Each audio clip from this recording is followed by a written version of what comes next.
de CFO Podcast met Bright Obeng.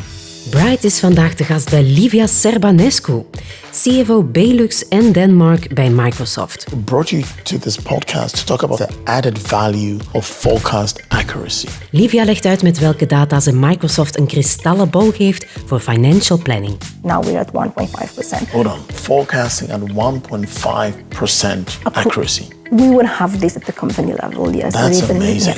Ze zoomt in op de processen achter die enorme accuraatheid. We kind of shifted as a company from we knew it all to we learn it all. And it is so visible in the way it adds value, the way we operate.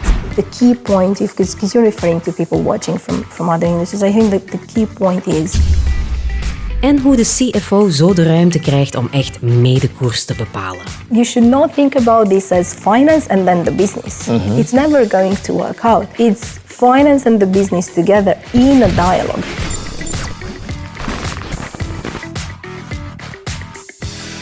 Livia, welcome to the CFO Podcast. Thank It's you. a real pleasure to have this conversation with you at the office of Microsoft. I brought you to this podcast because running the finance of Microsoft in your cluster, which, if I'm not wrong, is Belgium, Denmark, Luxembourg, Iceland, Yes. is a huge achievement for a young CFO that you are, but it must be a huge challenge. But I actually brought you to this podcast to talk about something that is really, really important, and that is the added value of forecast accuracy. But I always start with the same question, Livia. Who is Livia? What is your story? So first of all, thank you for having me. Thank you. It's great to have you guys in our offices. Thank you. I'm Romanian originally. I've recently started this new role and challenge that I'm extremely excited about. Started with Microsoft 10 years ago, and that brought me from Romania to a variety of area roles, changed regions from Central, Eastern Europe towards the Western side, and now here in this amazing country, and very, very excited about where we are now as a company and where we are now in technology and everything that happens, and how we are as a finance function, how we are developing within this new setup. Yeah. So it's very interesting for me. Interesting. Can you take me through one of the moments that has shaped you the most in becoming a CFO? I'm not sure whether it's one specific moment, but it's various small moments throughout my journey. When I graduated from university, I actually first thought about becoming a bureaucrat and working for the European institutions. And I've done a master in European business actually here in Brussels. That was 20 years ago. Okay. And then my journey actually took me to the FMCG industry. I worked for a couple of companies, and I was starting to grow into a finance professional within the FMCG industry. Yes. And I think one of the moments that shaped me the most was when I took the decision 10 years ago to completely shift and move to Microsoft. And since then, I've changed roles every couple of years or so, and every role is an opportunity to learn something, to grow personally, and also to leave a legacy behind. So the first moment would be me shifting to Microsoft, and then all these moments along the way until now, that they all added to who I am today. Okay.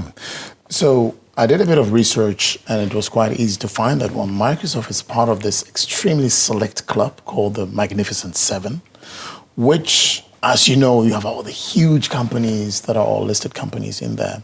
How does it feel to be leading a finance function with that quote-unquote weight on you? You do feel the weight. I'm not going to sugarcoat it. You do feel the weight, specifically in the pace we live in, right? With the environment we live in. But there's also a huge complement. There's also this huge potential of what you can do.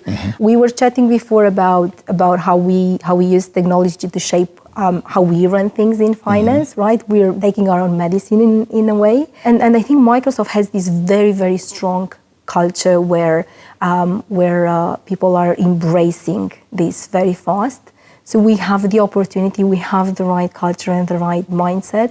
We do feel the weight, but that somehow takes a second row. And we get better every day Yes. with what we do, with what we have at hand. Yeah, makes sense. Maybe before we jump into our key theme, can you just explain to me how your team is structured right now? I have a team, I have an amazing team, first of all, that I'm very much grateful for.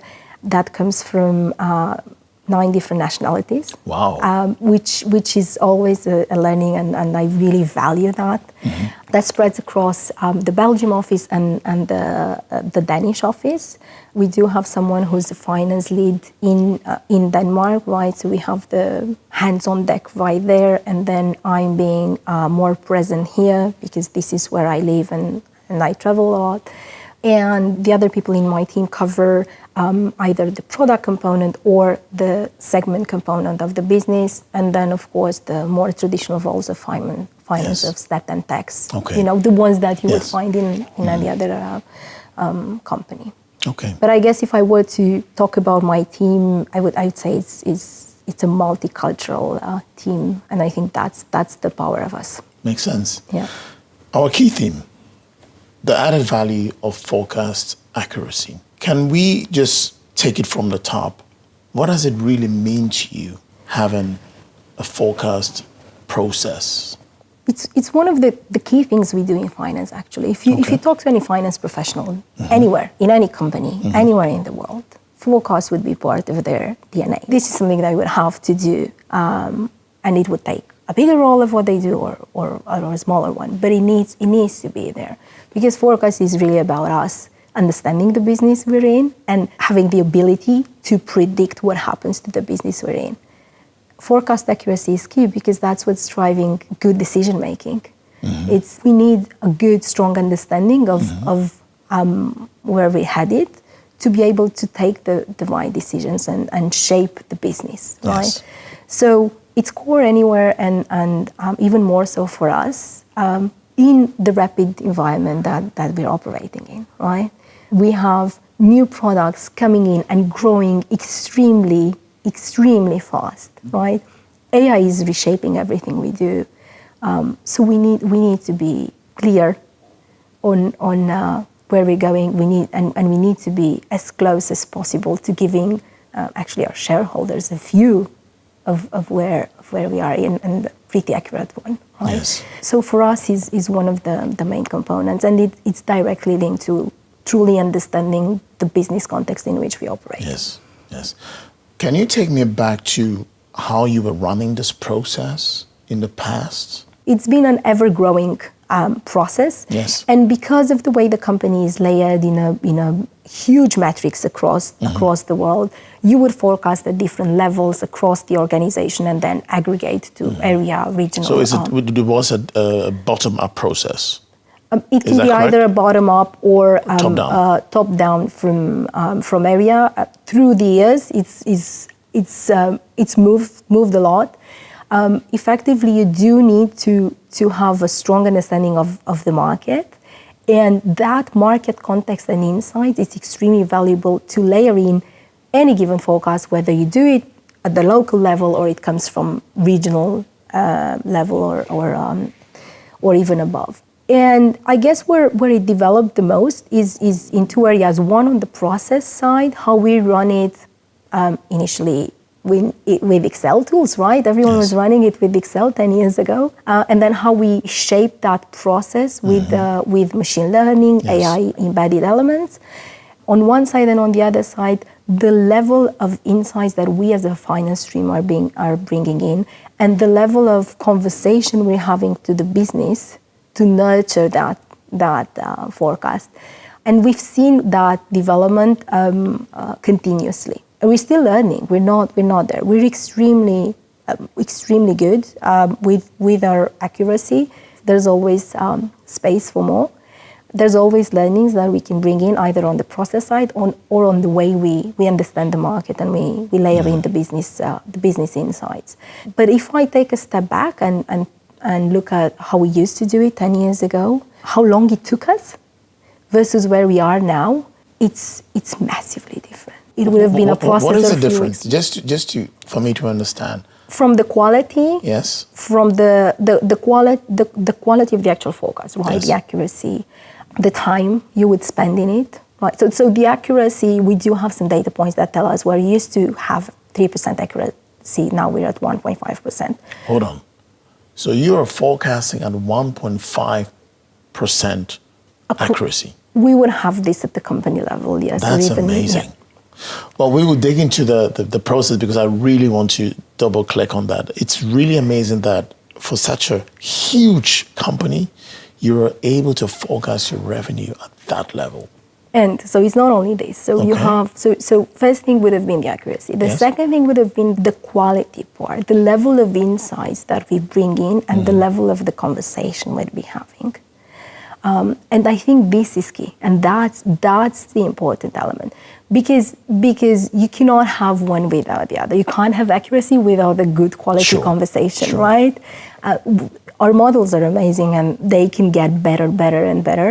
But it's that level of qualitative insights Yes. and quality conversation you have with the business that's always going to be the differentiator. Okay. Let's shift gears a bit. Can you take me to the current process? How come you are able to forecast at 1.5% accuracy? You must have some crazy process for that to achieve that level of excellence. I don't know whether it's a process that's extremely complex. It's not. It's not. If I really take a step back and think about it, it's not. We do use machine learning models for products, and they're being used centrally. It's not locally. We feed years of data into them.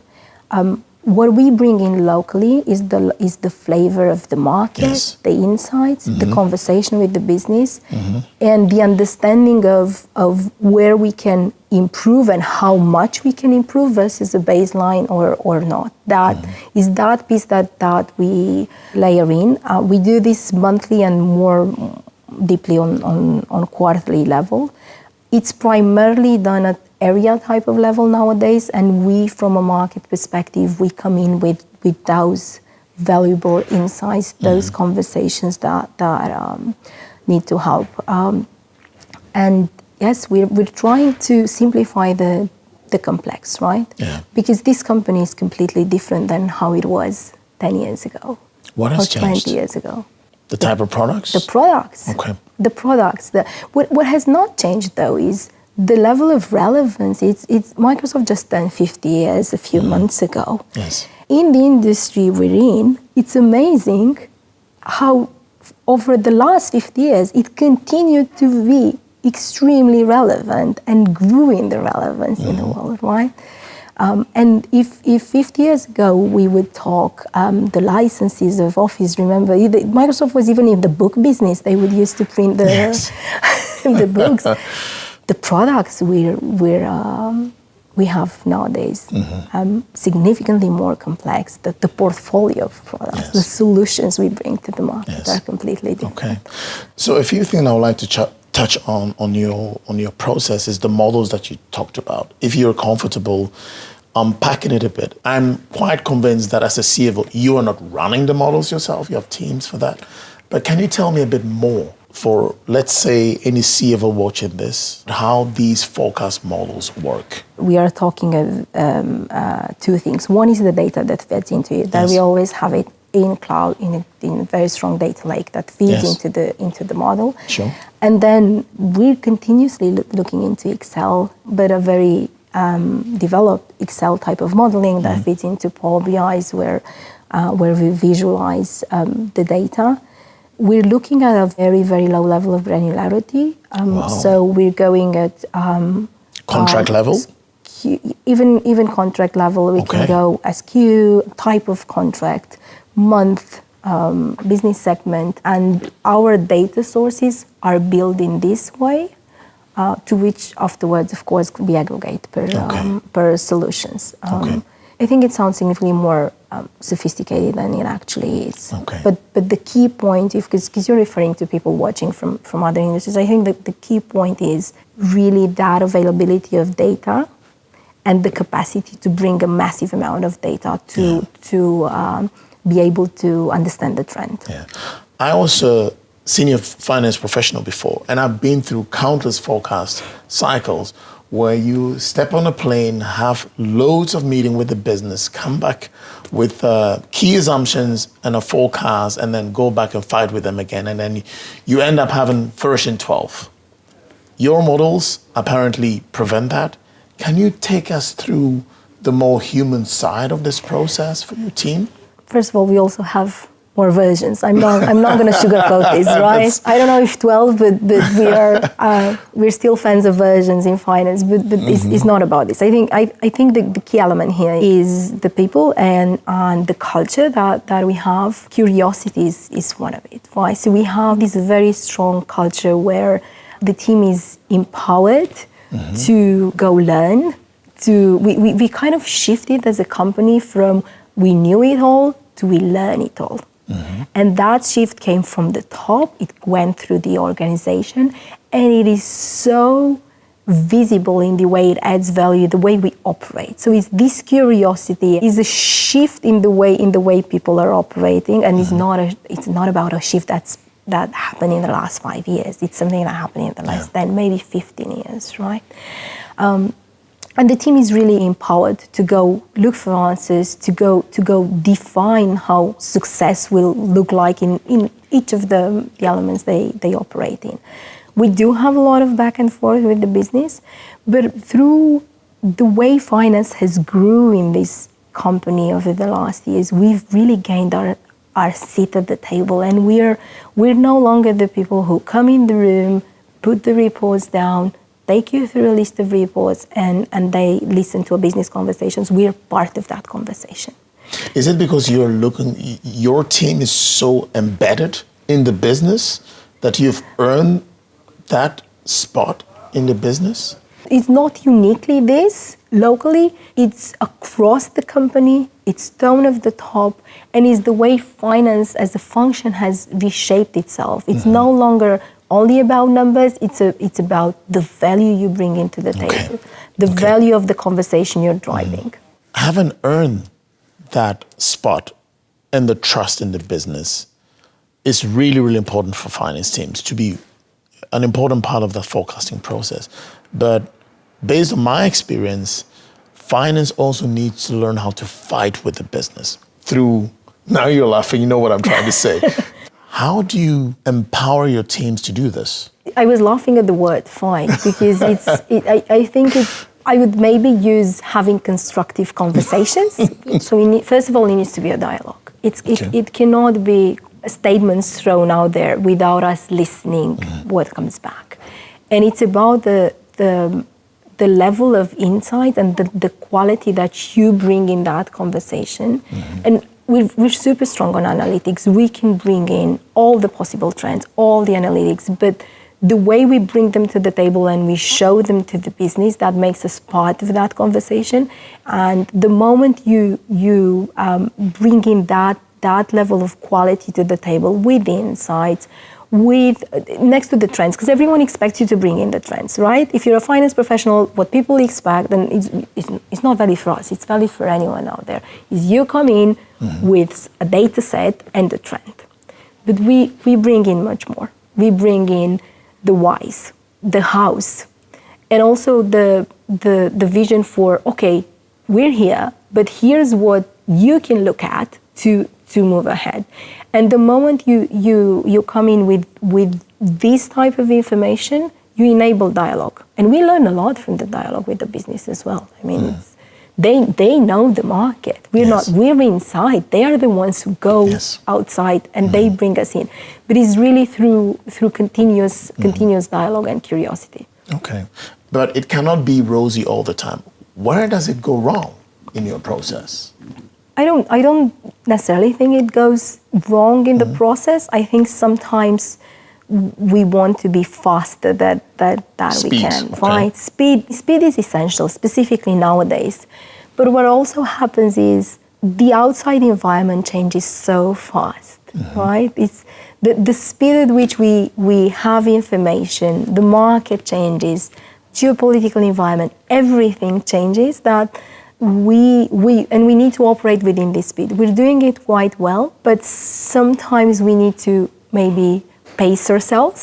And this is where we're still learning, right? How much you press the accelerator and the brake in a sense in conversations or in trying to trying to get the outcomes that you wish for. Satya said something that I really value, that finance should think in decades and operate in quarters. Wow. You need to think the next 10, 20 years, but act now. So this is where we're on a continuous learning curve. Yeah. Thanks for sharing that. If you would give an advice to a CFO watching this who wants to implement a real high-performing forecast process, what would be the 2 or 3 things you would advise them to do?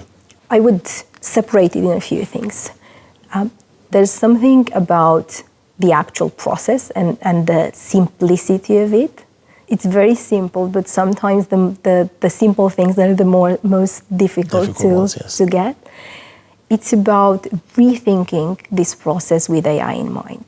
We are in a completely different age nowadays, and having stale data into Excel is no longer what's going to take us forward. So we need to rethink these processes with the goodness that comes from the AI tools, machine learning. And it's not about adding it to existing processes, is really rethinking the process. So that's the one piece. So a complete redesign. A complete redesign, okay. Right? AI is not a productivity tool that you just layer on top of existing processes. It's changing the way you need to operate, and you need to change this with this in mind. Mm-hmm. Then it's about the mindset. That curiosity that you add, that you push towards your teams, it's the cultural element, and the mindset that it needs to be a continuous dialogue with your business. Yes. You need to be curious about what happens, and you need to bring something into that conversation. Okay. And if they redesign their whole, I will call it forecasting process from, I'll call it an AI first vantage point, as you just said, and having the people element in it. Yep. How do they make sure that this is carried through the whole organization? Because you can have a brilliantly designed focus process within finance, but a focus process is with the business. And you need to make sure that the business is in sync with that process. I think you said it. That's the point. You should not think about this as finance and then the business. Mm-hmm. It's never going to work out. It's finance and the business together in a dialogue. The moment you put them apart and you siloed finance, that's the first crack in your process. Mm-hmm. It needs to be in a continuous dialogue embedded into the business rhythm, so you're able to capture the essential know-how that they would only have. You would not have it from your trending or from staring at numbers only, right? Yes. That's brilliant. Can you tell me a bit more about your leadership style? Because running a finance team and running them in different cultures, different companies, in a setup within Microsoft, we're talking about billions and billions and billions of revenue. How would you describe your leadership style within that setting?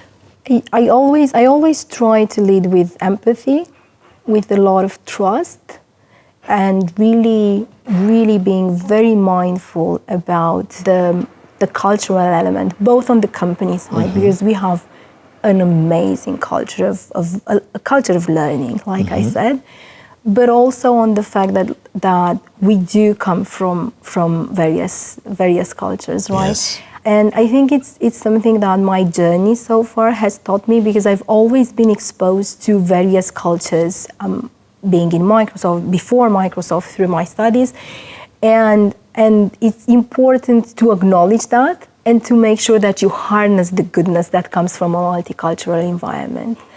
With empathy, I think empathy is key. Yeah. I care about my team. I make sure that they're heard, that they're visible, that I know what's going on. I know when something amazing happens, but also when not good things happen. And also in trying to empower them. And the way I empower them is always ensuring that they know the context.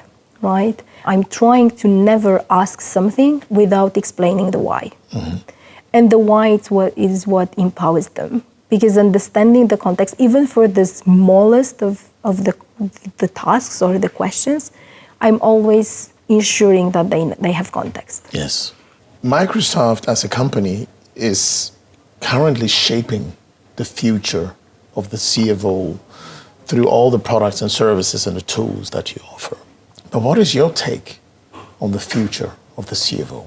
I've been thinking a lot about the future, right? How is the world going to look like in not 10 years from now? How is it going to look like 3 years from now? How did it look 3 years ago? Yeah. I think about the amount of change that we lived over the last few years, Yes. right? Not even before pandemic, like since the pandemic, right? It's been already 5 years. And I feel that the CFO is no longer, in a sense, the financial officer, is the chief future officer, right? Because going back to that phrase about acting in quarters and thinking in decades, right? Yes. We are shaping the futures of the companies. And in many of the conversations we are having with the business, the CFO is the decision maker. Are we going to go full AI? Are we going to have Copilot for the full company? And I think the future for the CFO is really, really shaping the business. It's no longer just the custodian of the financials, but it's a key element of how any business is shaped going forward. Very, very interesting. Before we end, I would like to know what has been the most pivotal moment in your career that has shaped your framework or your decision-making operational model as a CFO. Has there been anything that has been so important in the way that you take decisions? I think there have been smaller moments. If I were to think shorter term, everything that happened post-pandemic, the way we operated, pandemic has taught us a lot about the way we operate and the way we adapt and shift. And that was at the global level, but also very personal level. I had to change a lot, the way I operate, the way I connect with people, the way I influence, the way I think about the impact that I bring in. And it's been the moments I've had since then where we were forced into trying something new, right? Even the forecasting thing, right? Instead of getting all into a room and debating for 10 hours, we needed to be much faster in an environment that we did not know how it is. We simply did not know how things are going to shape. We had some trends that were no longer relevant, because we did not have a pandemic before, for the last 50 years. And we needed to completely reshape the way we think about that, completely redraft everything. And it's been those moments where it was a bit of trial and error. How do we do this now? Does it work? Let's take a fast decision, see how we operate, were we right, were we not right, do a post-mortem and redo and improve. It was those moments that shaped a lot, because also they empowered us, right? Okay. Is it humbling to realize, going back to the pandemic, that you're going through a process that is very, very new for you, and you need to acknowledge to yourself and your team, hey guys, this is new. We will figure it out down the line. Because before that, you had your models, you have your trends, and it was, I'll call it smooth sailing to run the process, but now you get sucked into a new process or a new situation that you have no clue. Was it humbling? It was extremely humbling. It was extremely humbling. And back then, if I look back at exactly the role that I was doing in the pandemic, I was running the finance rhythm of business for the Western Europe area. And I was actually, when the lockdown started, we had just started our budgeting cycle for the future year. Yes. So we needed to redraft fully within a few weeks. We did not know what's happening, a full budgeting cycle for the entire Western Europe. And we did not know what's going to happen in 2 weeks. We did not. And it was extreme. It was stressful. I'm not going to lie. It was not. It was stressful for everyone, right? But the learning we got and the way we came together as teams, as people, and accepted with a lot of empathy what was going on, and accepted the fact that we don't know. We're going in unknown territory. and work from that, that was extremely rewarding and humbling at the same time. Yeah. Okay. And we learned a lot. We grew a lot as a function from there. Yeah. Great. Yeah. So, Livia, thank you so much. It's been a wonderful conversation. I always end with the same question. What other passions do you have? I'm very passionate about people. Okay. The journeys, discovering their journeys, understanding. It's about these cultures that I'm discovering, whether it's through travels, through reading, through conversations, through working with people. I'm passionate about my people, my family, my daughter. I think a lot about the world that she will grow in, how it's going to look like, what are the tools that I need to equip her with. This is where I spend my Any time. hobbies? I would say just traveling for now, because I very much enjoy that, whether it's with family, with friends. I think that's, whenever I would have free time, that's what I would do. Okay. Yeah. Thank you so much, Livia. It's been a wonderful pleasure having you talk about the added value of forecast accuracy in your journey as being the CFO of Microsoft in Belgium, Denmark, Luxembourg, and Iceland. Thank you so much. Thank you so much. Thank you. Thank you. Thanks. Thank you for watching this episode of the CFO Podcast. Next week, I'll be sitting down with a sharp CFO, CEO, or thought leader to inform, trigger, and who knows, inspire you as a CFO. Take care and see you next time.